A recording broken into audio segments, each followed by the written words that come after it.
Now the fuel capacity on this is 1.3 gallons, so it should last all night and maybe part of the next night. It'll last a while. Comes with your exhaust hose. This is a flexible hose. Comes with your muffler.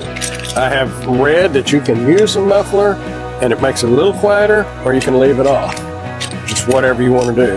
But it will attach onto here and then attach to the bottom.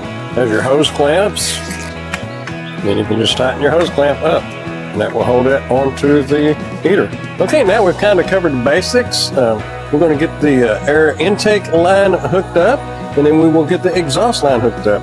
First thing you're going to do is put your hose clamp on here, and these are bended over here on the side a little bit, so you can put your screwdriver through there. You'll see why in just a moment. You'll notice on one of your outlets, it has an arrow pointing out. That's going to be your exhaust.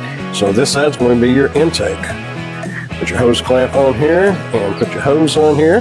This is why this is vented, so you can run your screwdriver right through here and tighten that hose clamp up. Run this out the side here with your other hose clamp, put it on here, because now we're going to put the air intake filter on here. This just kind of filters out any bugs and whatnot. Just put this on here, twist it around, then we can tighten our clamp up here. Now, basically, we'll do the same thing with your exhaust. Put your hose clamp on here, put it on the outlet on the bottom side here. Okay, now we will tighten this hose clamp up. You might go ahead and get that started. That way you don't have to try to squeeze in there real tight and keep your screwdriver. These are Phillips head screws as well. That would probably be a little easier. Just get that up in there. And we'll get it on up into place.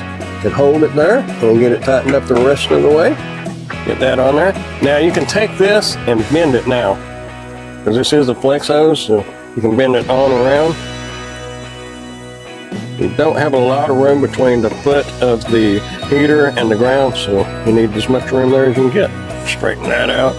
Now you can take your muffler, and if you will look real close, there is a drain hole right here. You want this pointing down, so if any moisture gets in here, it will go down and out. Get your hose clamp, put it on here, get this worked in there. So like I said, make sure that bent is pointing down, and we'll tighten this hose clamp up. You know, be sure and remove this plastic film off here before you actually use it. Keep from melting it and stinking very badly. And that is pretty much it. You're going to want to make sure you run your intake filter out one side and not out the same side as your exhaust, and you'll be ready to go. All you got to do is get it wired up to a power supply, get your fuel going, get her started. Get the camping and working out in your shed or whatever you need to do when it gets cold. So there you have it. Now if you want to hook this up to your auto battery, you got your red and the black wire around here. You have an inline fuse. You just take your wires and you will connect them to your positive and negative on your battery. Then the thing that makes the most sense is if you have a camping battery or another source of power, because odds are if you're out camping or something, your car or truck is not going to be right there beside your tent or your RV or whatever the situation is, and your RV is going to have a battery much like this one. Now you'll just hook up your positive and your negative wires onto here.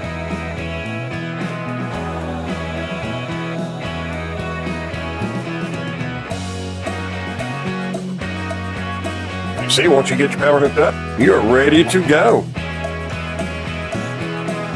You set your temperature up there, go up or down.